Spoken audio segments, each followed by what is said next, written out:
নমস্কাৰ অংকুৰিত অসম চাই থকাৰ বাবে ধন্যবাদ।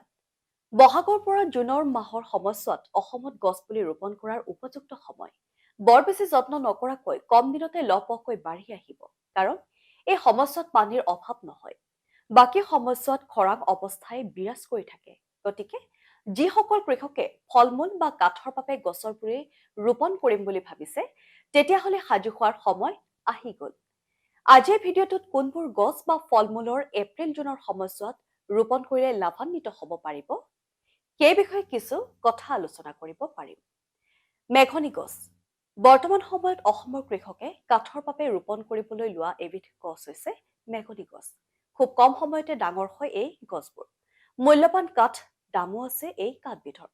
5ৰ পৰা 6 বছৰলৈ এই গছসমূহৰ তলত ঋতুকালীন শস্যৰ লগতে অমিতা, কল আদি শস্যসমূহৰ খেতি কৰিব পাৰিব।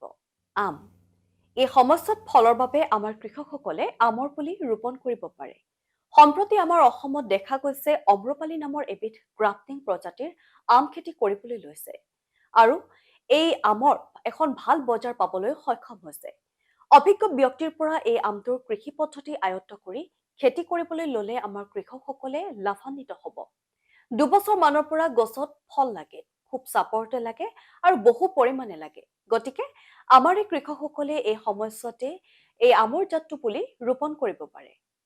নেমু। নেমুৰ এখন ভাল বজাৰ আছে। নেমুৰ খেতি কৰি পৰিকল্পিতভাৱে ইয়াৰ ৰস পেকেজিং কৰি ব্যৱসায় কৰিব পাৰিলেও ভাল বজাৰ এখন পাব পাৰি। কেতিয়াবা এটা নেমুৰ দামো 10ৰ পৰা 15 টকা পৰ্যন্ত হয়গৈ। বৰ্তমান বিদেশতো অসমৰ নেমুৱে এখন ভাল বজাৰ পাবলৈ সক্ষম হৈছে। পাৰিলে নেমুৰ আচাৰ বনাবলৈও চেষ্টা কৰিব লাগে। বগৰী খেতি। মাৰ্চ-এপ্ৰিলৰ সময়ছোৱাত বগৰী খেতিও কৰিব পাৰে। শেহতীয়াকৈ অসমৰ বহু কৃষকে বগৰী খেতিৰেও যথেষ্ট লাভান্বিত হৈছে। নৈপৰীয়া ধান নোহোৱা বালিয়া মাটিত বগৰী খেতি ভাল হয়। গতিকে আগ্ৰহী কৃষকসকলে বগৰী খেতি কৰিব পাৰে। বগৰী দুটা উন্নত জাত হ'ল বল সুন্দৰী আৰু ভাৰত সুন্দৰী।